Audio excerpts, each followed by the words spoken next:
Bonsoir, mardi 24 mars, bienvenue dans cette édition spéciale sur TV 78, émission consacrée comme chaque soir en cette période de confinement à la pandémie de coronavirus dans les Yvelines.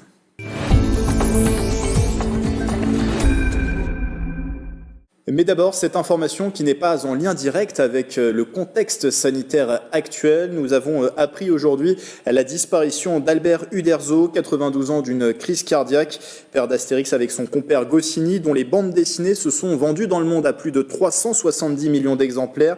Le dessinateur a résidé dans les Yvelines pendant plus de 40 ans. Il avait une demeure allée de la Serpe d'Or au Tartre-Gaudran, son village gaulois, plus petite commune d'Île-de-France, où il a été également un temps maire adjoint. Uderzo a d'ailleurs dessiné son emblème et c'est là qu'il possédait sa collection fournie de voitures Ferrari. Et Dominique, habitant de Gambais, se souvient d'un homme simple et généreux. Il avait rencontré Uderzo à plusieurs reprises dans sa jeunesse. Écoutez. J'avais 16 ans, j'étais pompiste sur la commune de Condé-sur-Vègre. C'était le petit garage qu'il y avait, on en servait le carburant. Et en effet, il avait l'habitude de venir faire le plein de toutes ces voitures américaines, ces Ferrari et tout ça, dans cette station-là. Et c'était quelqu'un qui avait le cœur dans la main, généreux et tout ça. Et on rigolait tout le temps. Quand on faisait le plein de ces voitures américaines et tout ça, c'était la seule personne que j'ai gardé en souvenir qui avait laissé un pourboire de 100 francs. Très généreux, et voilà. Moi, j'ai eu l'occasion d'aller chez lui une ou deux fois de mémoire, où il me montrait ses voitures et tout ça, parce qu'il avait même un avion de chasse chez lui. Voilà, c'était vraiment quelqu'un de généreux. Il est vraiment quelqu'un qui ne se prenait pas du tout la tête avec les gens. Et voilà, c'était quelqu'un comme tout le monde.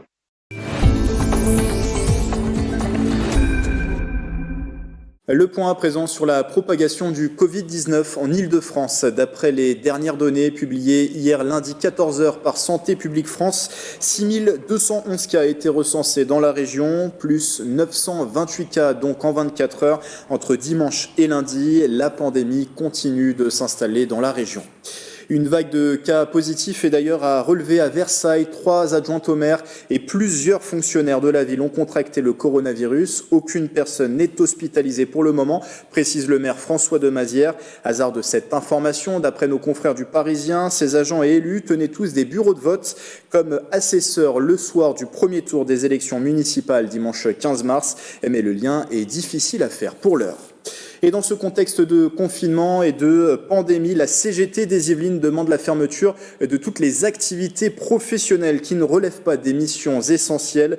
Dans un courrier transmis ce jour à la préfecture des Yvelines, à l'Agence régionale de santé ou encore au MEDEF 78, le syndicat relaie l'inquiétude remontée par plusieurs salariés, notamment une situation en particulier, celle de l'EHPAD du Parc des Dames à Saint-Germain-en-Laye, où il y aurait 14 décès parmi les résidents et 7 salariés contaminés à ce jour. Écoutez à ce propos la secrétaire départementale de la CGT des Yvelines, interrogée par Nicolas Kyrilovitz. La CGT demande, c'est que seules les activités réellement essentielles, vitales, continuent à fonctionner avec bien sûr la protection des salariés, mais pour tout ce qui n'est pas indispensable, puisque la consigne c'est qu'il faut rester chez soi pour protéger au maximum, il faut que les entreprises y contribuent également, et c'est pas forcément le cas partout, avec des mesures de protection qui ne sont pas assurées, y compris parfois dans des services essentiels, dans la santé, le social ou le médico-social. Nous sommes particulièrement inquiets pour tout ce qui est de l'aide sociale à l'enfance, par exemple, les foyers d'hébergement, et la situation dans les maisons de retraite qui était déjà insatisfaisante il y a quelques mois et qui devient très critique. Pour évoquer cette EHPAD à Saint-Germain-en-Laye, vous dites dans votre communiqué de presse qu'il y a 7 agents de cette EHPAD qui sont confinés puisque contaminés du Covid-19 et qu'il y a eu 14 décès récemment dans cette EHPAD. Est-ce que vous avez la preuve formelle d'un lien entre la contamination des salariés et les décès dans cette EHPAD ? C'est une situation qu'on a apprise seulement hier et c'est évidemment beaucoup plus compliqué de communiquer, surtout dans des services comme ça où ils sont déjà en sous-effectif. Mais en tout cas, on voit bien les informations commencent à diffuser le fait qu'effectivement la situation dans les maisons de retraite et pas seulement en France devient critique. On sait que les personnes âgées sont fragiles, elles ont en plus souvent d'autres pathologies et le personnel dans les EHPAD n'a pas de masque. Donc pour vous, il faut plus de matériel pour protéger les salariés et du coup les résidents par conséquent. Bien sûr, on peut pas accepter dans une société comme la nôtre de se dire ils sont âgés, tant pis. Non, bien sûr, c'est pas acceptable et on doit protéger les salariés, les résidents, toutes les personnes fragiles, notamment dans des structures d'hébergement. Et à propos de ce cas particulier à Saint-Germain-en-Laye, le groupe Corian, gestionnaire de l'EHPAD, n'a pour le moment apporté aucune réponse à nos sollicitations.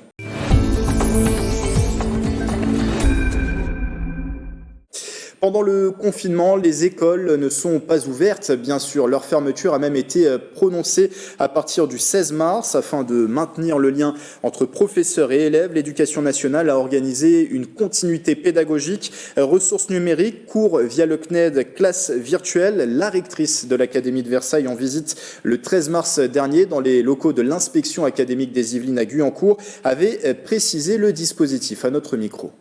Elle passe par plusieurs éléments.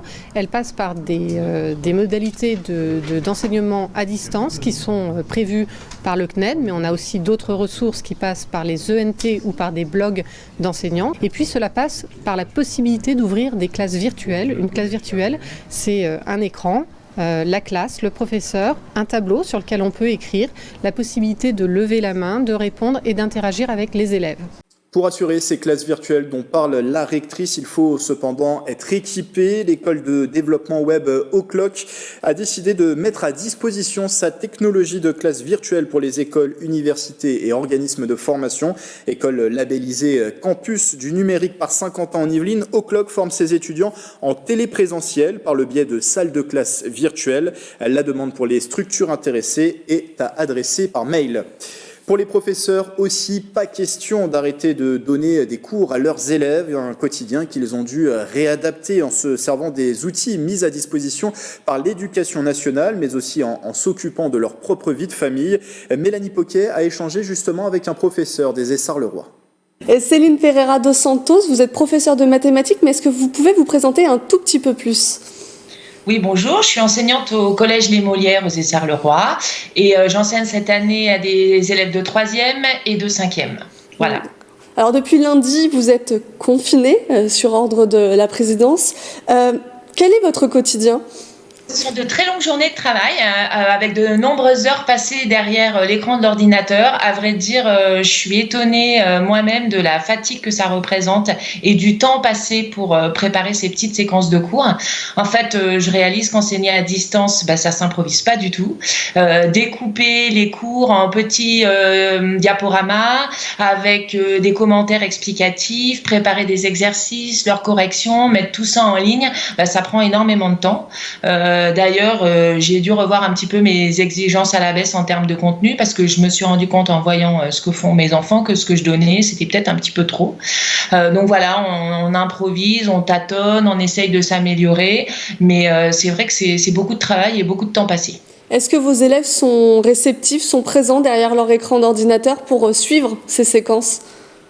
Alors en fait, moi j'ai choisi de ne pas utiliser de logiciels qui ne respectent pas les lois de protection des données, qui utiliseraient des fichiers avec des numéros d'élèves ou des emails d'élèves. Donc j'utilise uniquement Pronote, qui est un logiciel de cahier de texte classique, et puis l'ENT, l'environnement numérique de travail.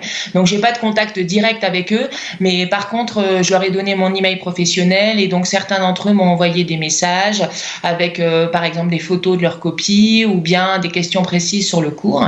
Donc j'ai gardé le contact avec certains d'entre eux, mais pour d'autres, non, en fait la communication est remplie. J'avais demandé en 3e un petit travail à me rendre lundi, et il y a quand même 2 ou 3 élèves qui n'ont pas rendu le travail. Donc voilà, j'en ignore les causes et c'est parce qu'ils n'ont pas d'ordinateur à la maison, ce qui est possible. Ça vous inquiète un peu, justement, et de leur côté, il y a de l'inquiétude aussi ?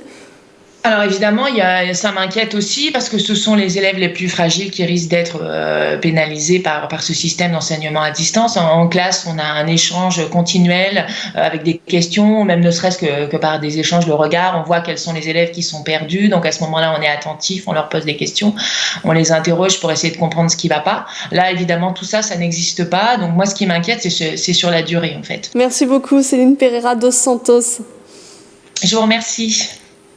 Et de l'autre côté des ordinateurs, les élèves ou les étudiants qui continuent de suivre les cours à distance, notamment Margot Boissary, elle est étudiante à l'Estaca sur le campus de Saint-Quentin en Yvelines. Depuis chez elle, dans la région bordelaise où elle est confinée, elle poursuit sa formation en aéronautique. Écoutez.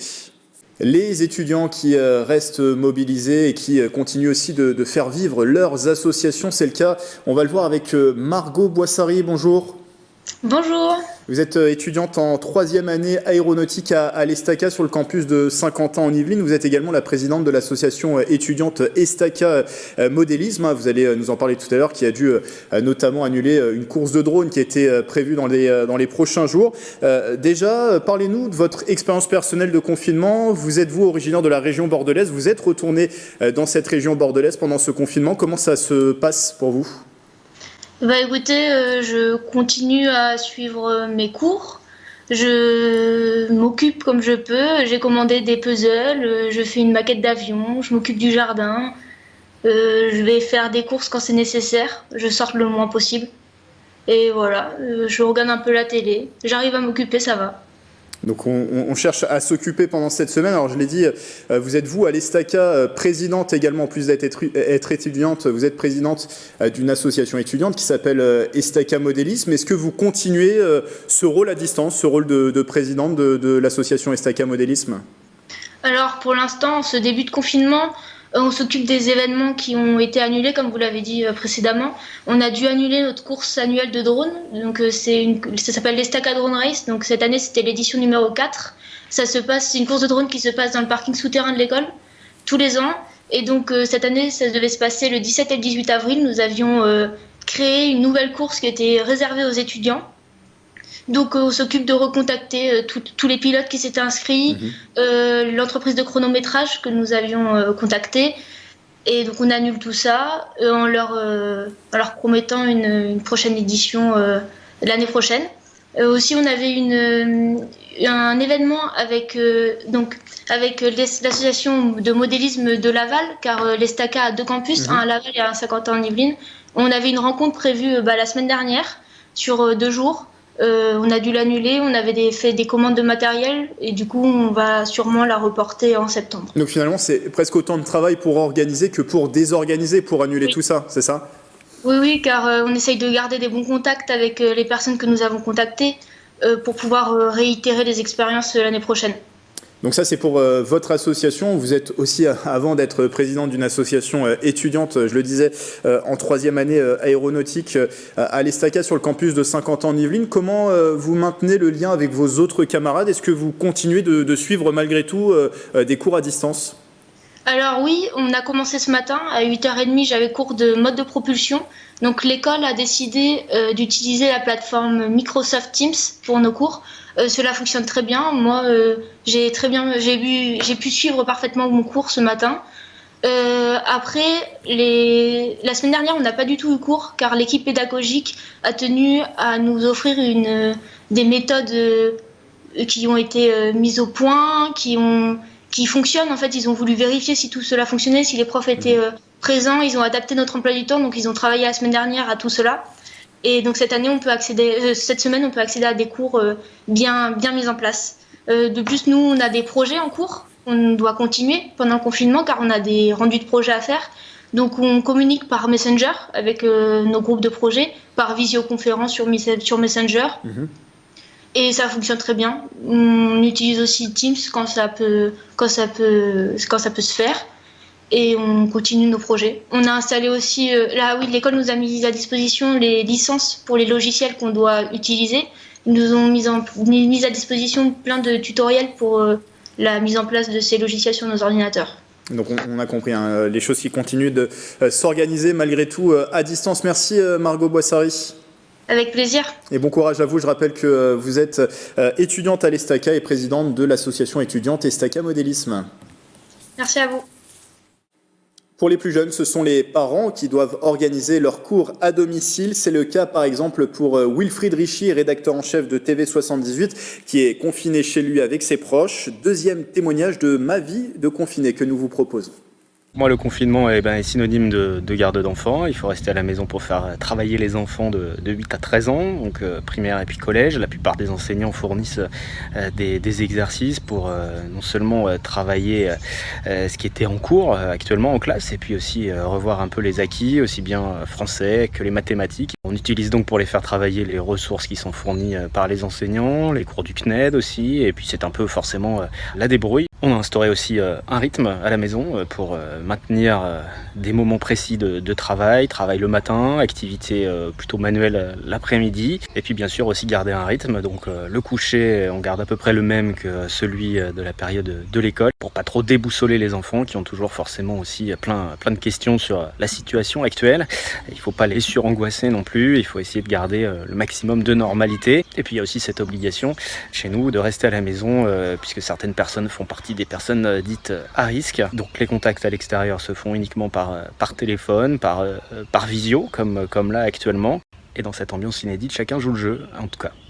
Plus de 300 000 élèves des Yvelines sont concernés par ce confinement, tout comme leurs parents, vous l'avez vu, qui doivent s'assurer de la réalisation des devoirs par leurs enfants. Écoutez la présidente de l'APEP de Montigny-le-Bretonneux, fédération de parents d'élèves. Les propos sont recueillis par Mélanie Poquet.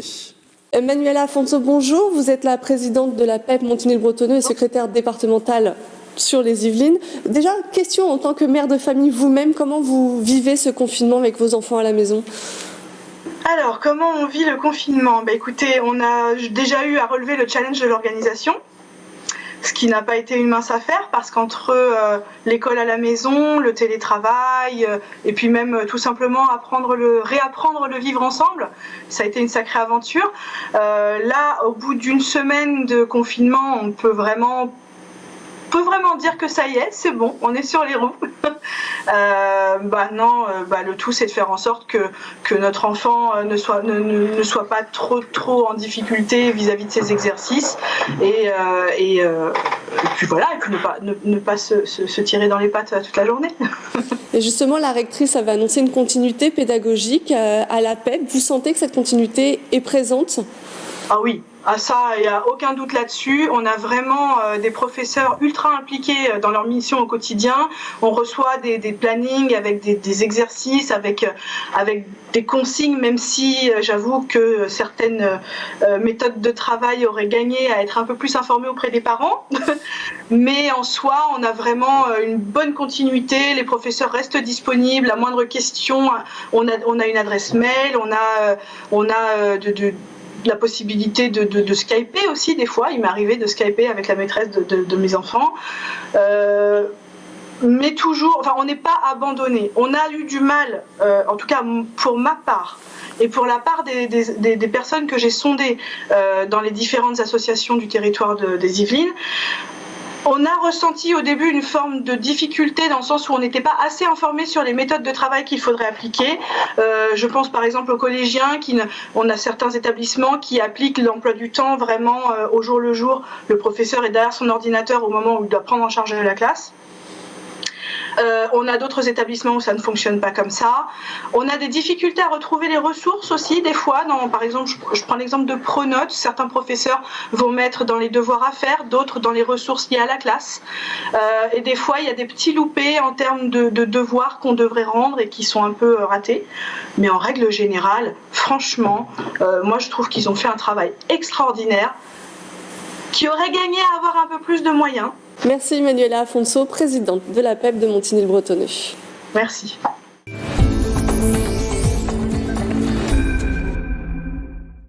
Vous l'avez peut-être constaté, pas de gazette de Saint-Quentin en Yvelines ce matin. L'hebdomadaire gratuit n'a pas pu paraître ce mardi. Le média local est forcément impacté par le contexte actuel.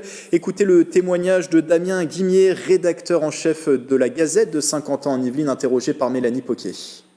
Bonjour Damien, vous êtes rédacteur en chef de la Gazette de Saint-Quentin en Yvelines, mais déjà une question un peu personnelle. Comment est-ce que vous vivez le confinement en tant qu'Yvelinois ? Pour l'instant, jusque-là, ça va. Donc on peut continuer à faire des courses et travailler un peu de chez soi. Ça va, c'est juste qu'on voit beaucoup moins de monde, donc il faut s'habituer à ça. C'est quand même un métier où on va vers les autres, donc d'être chez soi, ça doit changer pas mal le quotidien. Ça change totalement, c'est clair que là on voit 100 fois moins de personnes que quand on travaille habituellement. Là on est au début du confinement, donc ça va, mais je pense que les reportages vont très vite me manquer. Alors justement, comment s'est adaptée votre rédaction ? Est-ce que vous pouvez décrire le quotidien d'un journaliste à la maison ? Alors nous, pour l'instant, il faut savoir qu'on a suspendu depuis ce mardi 17 la publication de la Gazette de Saint-Quentin en Yvelines. Et nous, on avait pris des mesures déjà, entre guillemets, de mise en quarantaine dès la semaine précédente. On n'a finalement pas couvert les annonces des résultats des élections municipales en mairie. On a tout fait depuis le bureau, depuis chez nous. Et puis, donc là, nous, on travaille plus pour la Gazette de Saint-Quentin en Yvelines. Actuellement, la publication est suspendue en papier comme sur le web. C'est-à-dire que jusqu'à ce que le confinement général soit annoncé, on travaillait par téléphone ? Par téléphone, beaucoup de veille sur les réseaux sociaux, on surveille les boîtes mail, on essaie de surveiller un petit peu tout ce qui se passe sur les réseaux sociaux, et puis pas mal de téléphones aussi, on essaie. Alors, quelle est la suite pour votre journal ? Comment les gens vont pouvoir lire des articles de vos journalistes ? Alors, donc c'est valable pour la Gazette de Saint-Quentin en Yvelines et la Gazette en Yvelines, dont les deux publications ont été stoppées, mais tous les journalistes travaillent pour le site web Terre 78, où là, on est en temps réel, donc tous les jours, on publie des articles d'actualité chaude pour essayer de tenir les Yvelinois au courant d'un peu tout ce qui peut se passer autour de chez eux. Donc en ce moment, c'est évidemment, presque tous les articles sont liés au coronavirus. Merci beaucoup, Damien. Merci à vous. Voilà, c'est la fin de cette édition spéciale. On se quitte sur ces images. Le concert de Manu Dibango donné à Guyancourt lors de la fête des associations en 2011. Le chanteur et saxophoniste est décédé dans un hôpital francilien ce mardi à 86 ans des suites du coronavirus. Celui qui a plus de 60 ans de carrière à son actif et qui a collaboré avec Gainsbourg ou encore Sting nous avait accordé à l'époque une interview lors de sa venue dans les Yvelines. Merci de votre fidélité et belle soirée sur TV78. C'est ça la musique, on est des saltimbanques. Hein? Tu joues aussi bien pour 10 que pour 100, que pour 1000, pour 100 000. L'essentiel c'est de jouer, de participer, dès que les gens... En fait, un musicien doit jouer tout le temps, peu importe les circonstances, tant qu'il y a une motivation derrière.